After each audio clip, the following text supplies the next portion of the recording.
Hi, thanks for tuning in. I'm Keith, and this is the Tech from Down Under. Today, I'm going to be talking about a genre I don't know if I've talked too much about, but it is one I do enjoy. And it is, I don't know how you can label it however you like. You can call it hair metal, glam metal, sleaze metal, whatever you like. But I'm going to talk about some of these bands that are out of favour. They went out the window in the 90s, and some of them have been bringing out uh, releases just recently. So it's really cold here at the moment. It's winter, and I am enjoying listening to this sort of music from the 80s. It's all fun. That's what I like about it. It's just fun and just brings me back to when I was just a young kid. That's sort of nostalgia. So one big star of the 80s in quite a big band for me was Skid Row, and of course the lead singer of that was Sebastian Bach. And this is actually a new release. It came out this year from him. It's called Boy Inside the Man. So it's been like about 10 years since his last album. And this one is like, it's just a strong hard rock album. And it just has some of that old Skid Row early albums sort of appeal and vibe. So I picked this up. It's on RPM Records. Gatefold there.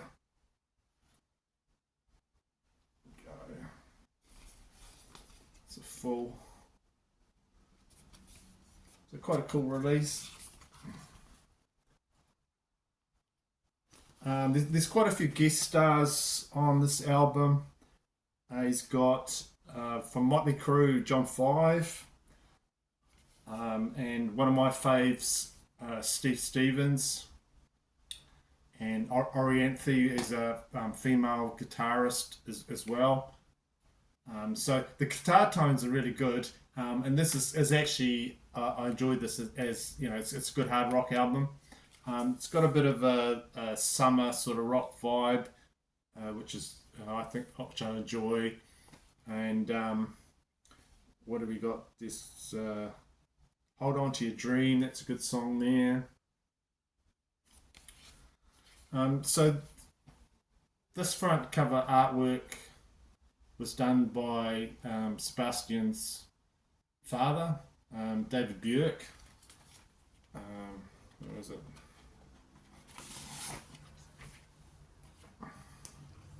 And I think it's like a composite of a few different artworks that he's done.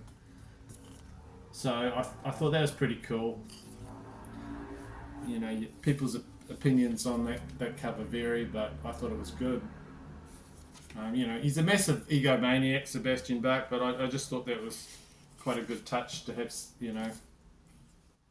there's the inlays.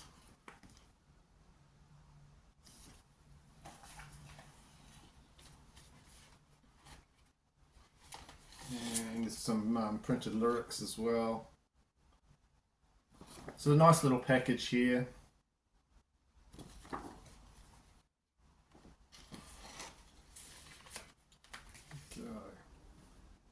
And an interesting thing that I saw was it's mastered by Robert Lugwood, who's a quite a famed engineer. So it does sound very good. And the songs are just good, straightforward hard rock songs. And I was surprised how good he sounded on this actually. I'll just show you the vinyl.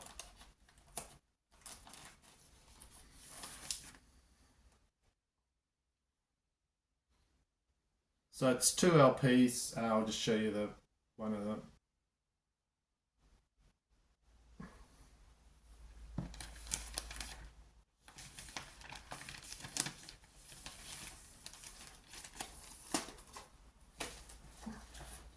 So yeah, that was a good one. I picked up and was surprised how much I enjoyed that. Next one I want to show you is Warrant, Dog Eat Dog. So in about 1992, when this came out, uh, grunge had taken over. So for all these type of bands, like the glam, the metal bands, like no record label would back them or push their albums or anything like that. So a lot of their later albums just weren't being heard, and they just disappeared out for a while and then gone.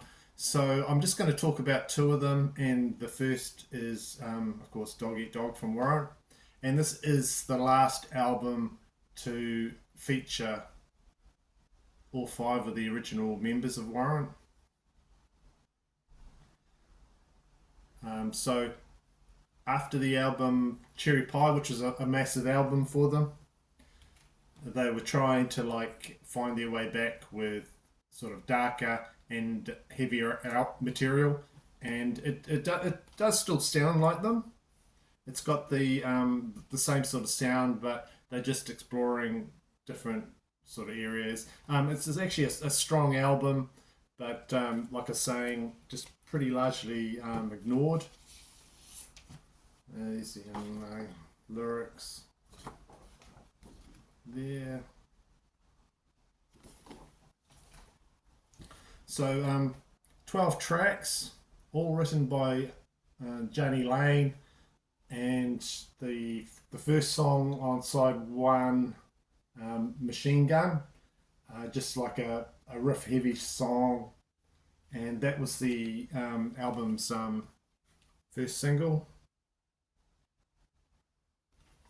So I got this album on clearance, and I got it for a good price.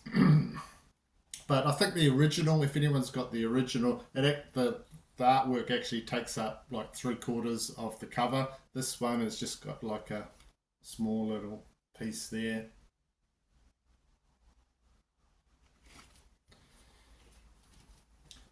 But when I listen to glam metal, hair metal, that type of music, uh, if you've heard music from the parody band Steel Panther, they're like a last few years type band, but they do the glam sleaze metal type thing, but they sort of in tongue in cheek type lyrics and sleazy lyrics. So that's kind of ruined it. Some of the material on some of these albums, it's kind of ruined it for me. That Steel Panther has, and I'll give you an example on this album. The song on here, "The Hole in My Wall." It's their third single off this album. Every time I've listened to this album, and I think of a Steel Panther song, and it's called "Glory Hole." It's a really rude but funny song from the band. That their song is talking about how they're listening to people next door going at it. The song "Glory Hole" from Steel Panther is a bit different. You just sort of have to listen to the lyrics, or look on YouTube or something, and it's just full of the Steel Panther song is just full of like cliches, and takes that sort of thing to extreme. Um, but anyway, this talking about this album, this is a big leap from a lot of their stuff. As these bands get on, like a lot of people listen to the early stuff, but they haven't listened to their later stuff. The musicianship gets better. They bring in better people, and these bands get better. But they after that they were just thrown in the bin pretty much. So he's trying to explore sort of like I was saying, darker themes in here, and then the song April 2031 sort of like what's happening with the world, type thing, end of the world type thing. Um, you know, There's some good ballads on here, and it's actually not a bad album. You know, one of their better ones. So, and that is Warrant Dog Eat Dog. I'll just show you the vinyl, just a pretty, yeah, boring, but anyway, I'll show it to you. Okay.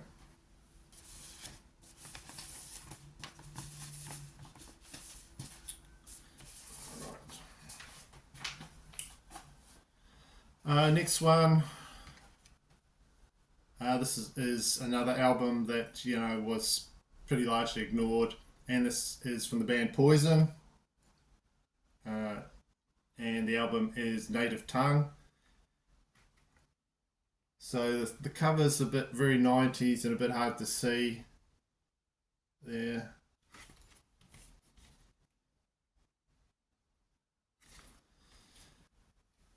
So this has been long out of print and just was re-released this year actually. It's from 1993, and of course Poison are another glam metal band, and another band that was out of favour following the whole grunge thing that took over. Another gatefold there.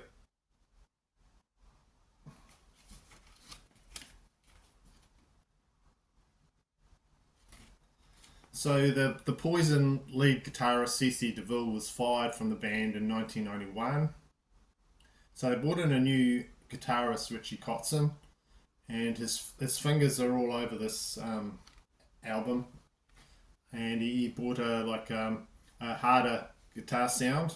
I think it really works to get another good get a good musician into the band, and and there's even a touch of blues, and some good bluesy ballads and type thing in here. But of course, with his fingers on the album, he got in trouble because he had his fingers on a fiance of one of the members in the band. So after the tour, Richie Kotzen was gone. you know.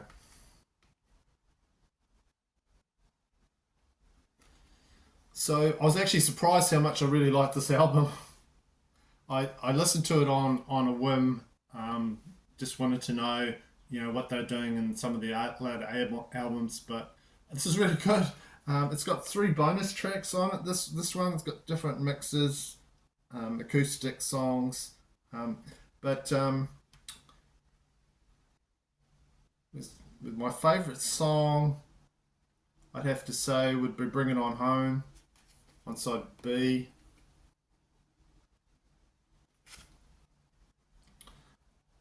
But yeah, it's a strong album,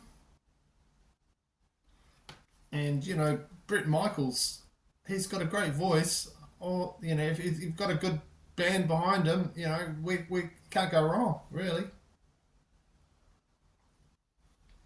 So that's the second one from the early '90s that be kind of ignored, and that was in my pile of stuff, hard rock and glam metal type things I've been listening to. And there we go.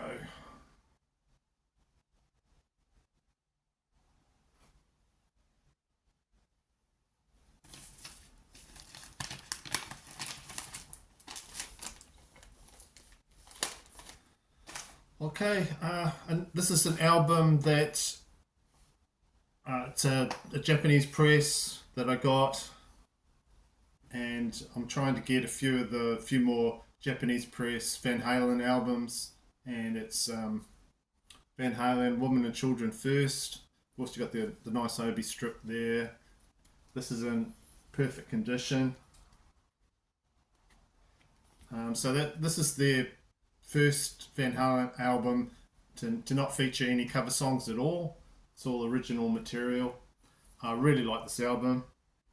It's got Tora Tora and the Cradle Will Rock, Falls, just great album from them. I think I only need to get Fair Warning, and then I've pretty much got a lot of their whole catalogue there.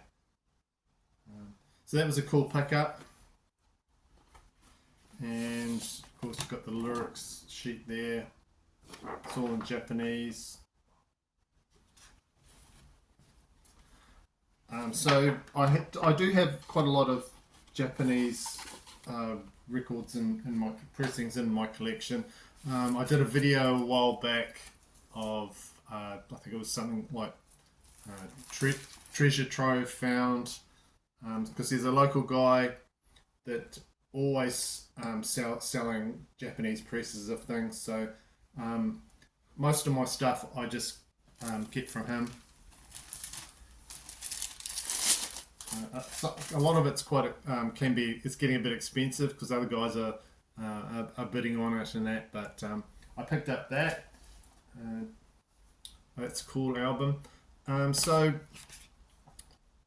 if we're talking about sort of the sleazier side of metal, glam metal and that, you got to talk about WASP. And I picked up WASP's 8th studio album, came out in 1999. So it's called Eldorado. This is sort of supposed to be a return to the earlier WASP sound. But a lot of the songs could have been taken off, like I was saying, a Steel Panther album. I'll just tell you some of the song titles. The song called "Don't Cry, Just Suck" and "Dirty Balls." Those are titles that could have easily fitted into a Steel Panther album. And yeah, they've got the whole merchandising there, like Kiss. You can buy T-shirts, you can buy guitars, you can buy baseball shirts, baseball bats. So in 1991, they got their merchandising going, old Blackie. But there's songs in here actually, yeah, I like. I like the song "Damnation Angels." That's a good song. Eldorado's pretty good. So yes, some of the lyrics are a bit dodgy, but that wasn't a bad album. So it's yeah, a bit of sleaze metal there. And finally, this one. Yeah, I was surprised that I actually got this one, but I started watching the. You might be surprised that I got this one.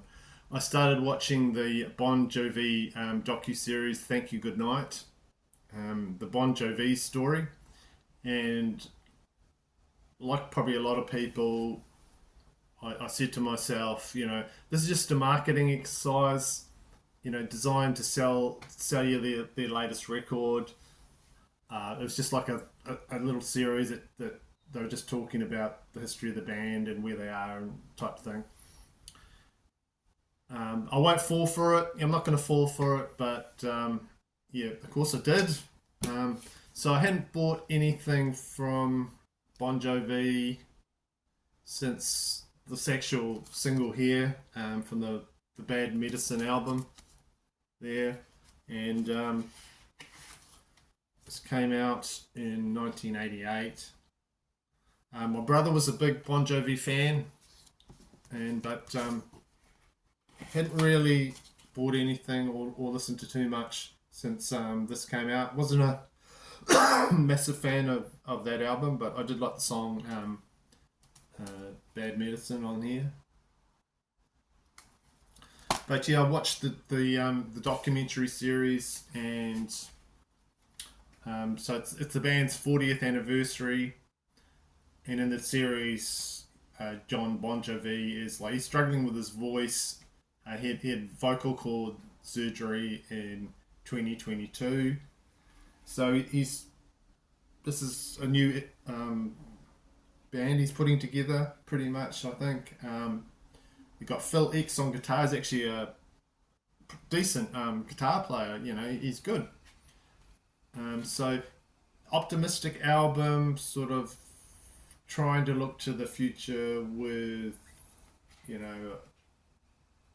optimism, I guess, and I just enjoyed you know, the songs are upbeat, they're not depressing or anything like that, and I just put it on to, you know, feel good. And I'll just show you the inners there. Appreciate they're all in big writing so I can actually read them there. So this album opens with the song Legendary.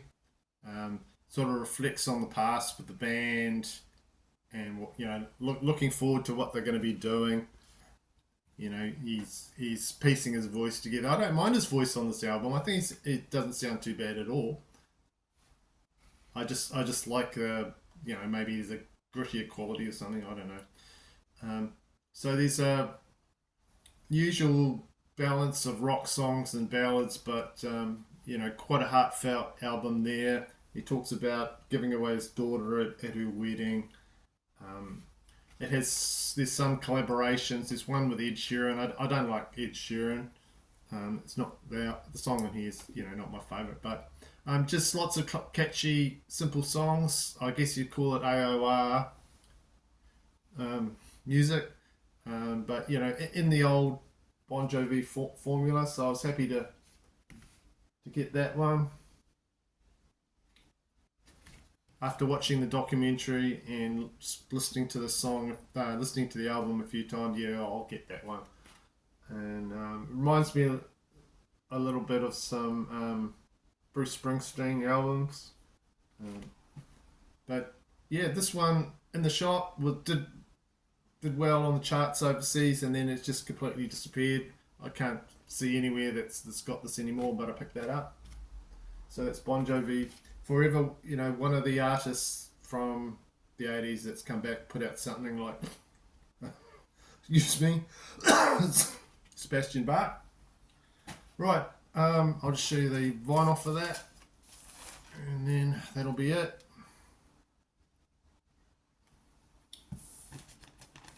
So that's just all the hard rock and